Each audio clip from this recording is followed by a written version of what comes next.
What I do is I lift this up, slide it back just a little bit so it's on the ledge like that. Give them a minute or two. You got it back on? Yes. So I slide it back just a little bit. That way when it's back a little farther, you're not squishing any bees, but you're getting the smoke, and they'll usually calm down right away. Okay, we have a special guest here today. This is my friend Steve. He's been a beekeeper for over 30 years, and he came to help us inspect our hives. So let's go along on the journey here. All right, a little bit of smoke. You want to, again, go gently on the smoke. You don't want to just grab it. You want to pry it because you don't want to. Sometimes they glue it so good. You got a couple bees there. Sometimes they glue it so good it'll pull everything up, and you will have a mess.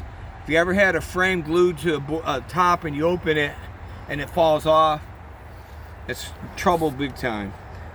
So this feeder's empty, by the way. Yes, they all will be. They've been drinking pretty good. Now, again, I'm going to puff a little smoke in the top. Now, Kim, come over here. You'll see they glued this to the top. Mm-hmm. So before I even go, and I know that it's going to be stuck. So why do I want to pop it and get all the bees mad? I'll go ahead and unglue it now, or I'll scrape it. Then again, gently, gently, gently. Now they're starting to glue it down. Now this doesn't have too many bees on it. That's all right. I added this box, I believe, last Friday, the second brood box. Okay, again, they look like they got plenty of room. So they look all right. Again, we know the outer frame is empty. But again, see, I'm not wearing gloves. If you're slow and gentle, and you look at the temperament of the bees, you just go real slow. That's all. They're busy working. They're going to keep working, even if you're interrupting them for a little bit. It's like Martha and Mary. Martha was the one. Lord, don't you see? I got all this work to do. Well, get Mary to help me. So don't be a Martha.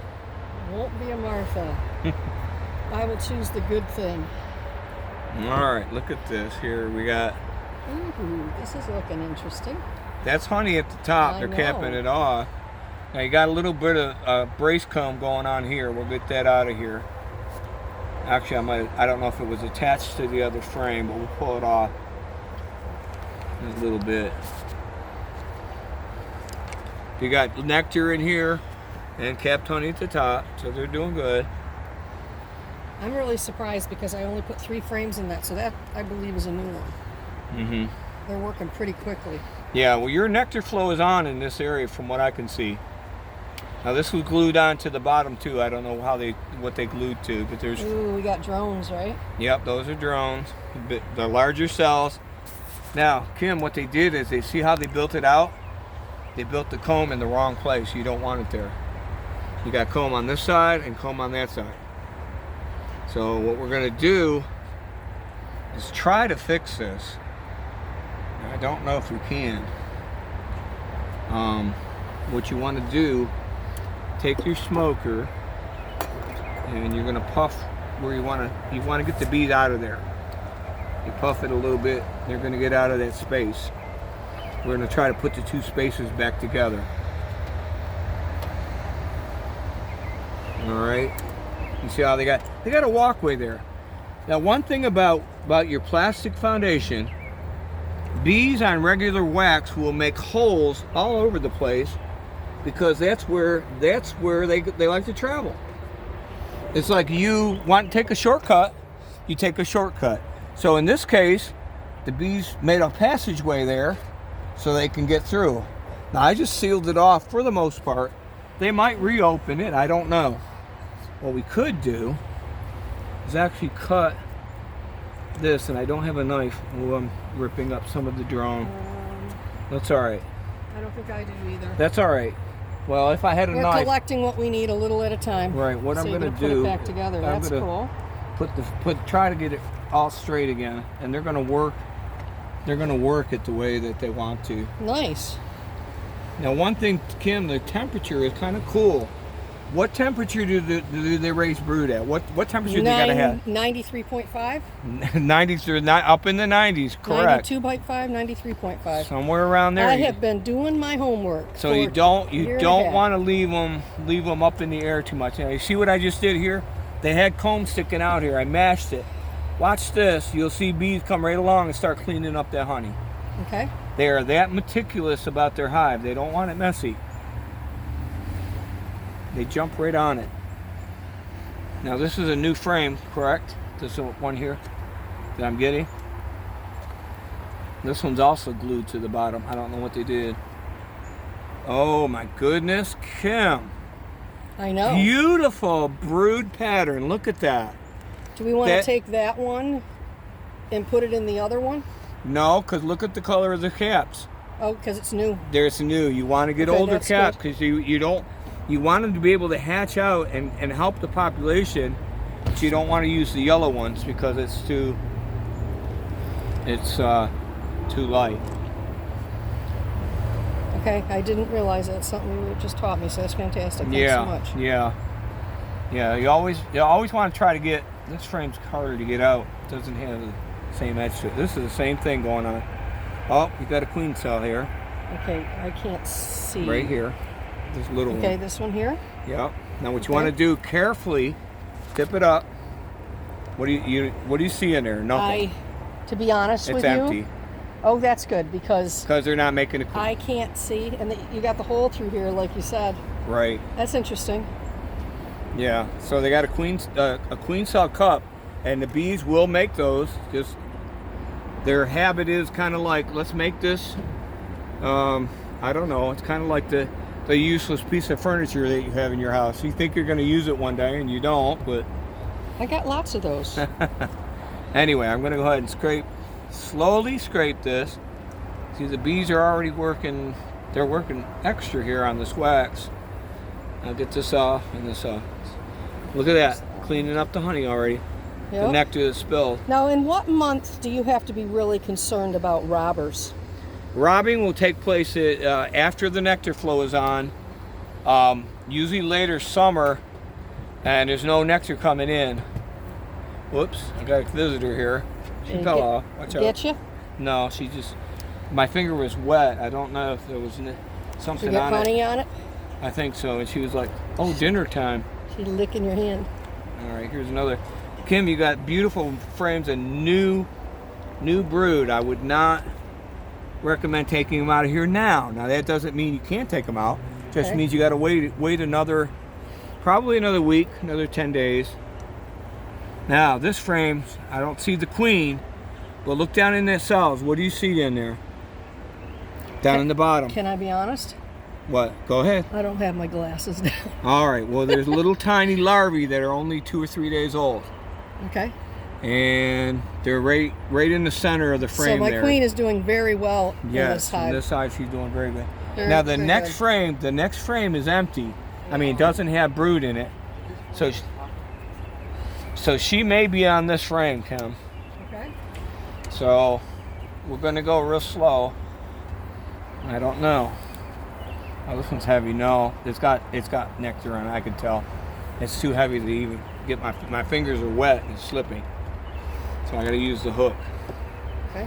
I'm not even. You know what? Probably not even going to bother lifting this up because I know most of it's honey. Yeah, it's got some brood on it, but mostly honey. If it was empty cells, the queen might be on it. But again, it's near the outside. So it's near the outer part of the hive.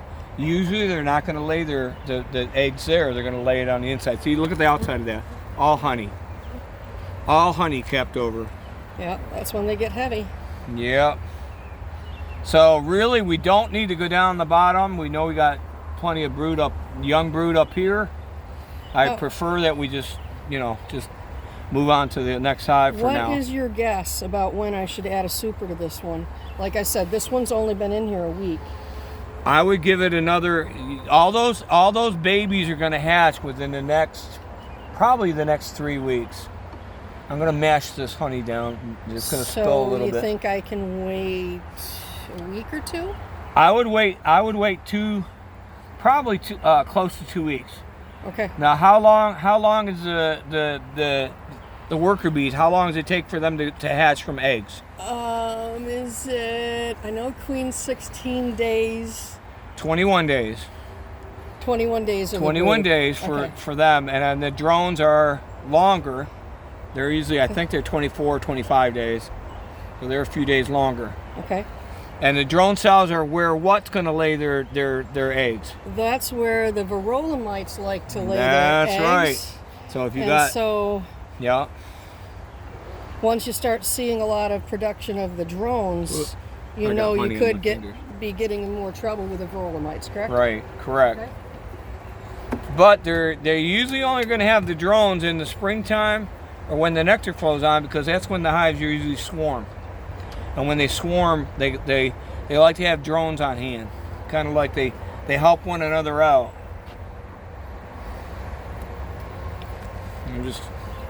You see how like slow and gentle you are. That's the key. You don't have to be fast. Slow and gentle. Try not to squish any bees. That's it.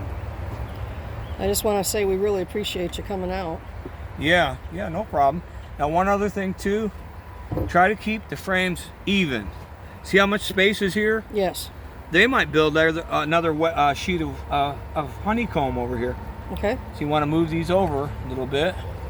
Now, some people in the brood area, they'll actually they won't space it out too much. But in the honey frames, they'll space it out farther so that the honey will fill out the boxes. Now, you got a few of them flying around. They're agitated. Where's your smoker? Puff a little bit across the top. All right. That's good. So now they're going to go back in.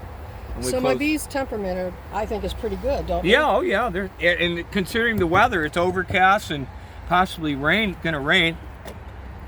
Yeah, you got to fill that feeder back up. We got inside the feeder somehow. Maybe want that one that I put on? Yeah, that'd be great. Let's do that. Oh, that's empty anyway. You might as well. Yeah, and we'll let you guys sit over here on the railing, and you can go back to your home. There you go. A couple are like, no, we're not leaving. Okay, thank you. So Yeah. we notice these feeders when they come, this part right here extends down, so it won't fit in this area, so they tip too much. So now we just sort of took off the bottom of them. So they fit flush and the bees won't come up in there. Right, and well, last time there was a pile of them that had not made it because, what am I doing? You need syrup. I need syrup. You got hungry bees. Hungry bees. I'm used to grabbing the smoker. Well,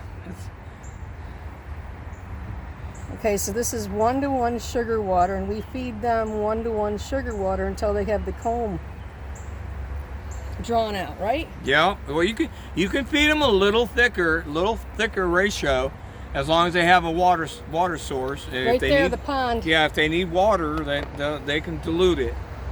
Use your smoker on that. Just puff a little smoke. They'll go away. They're like, I'm out of here. And They're just trying to find their way down. Yeah, you don't want them to get back. Well, I could look at this, Kim. All I'm gonna do is you take my finger, flick on them, very gently. They don't care. Again, know the temperament. Okay. When you tick them off, or you squish one and you kill them, bang things around, then the temperament's going to get more anxious. So we're done with this one. Yep. Thanks for coming around, and we'll see you on Hive 3. All right.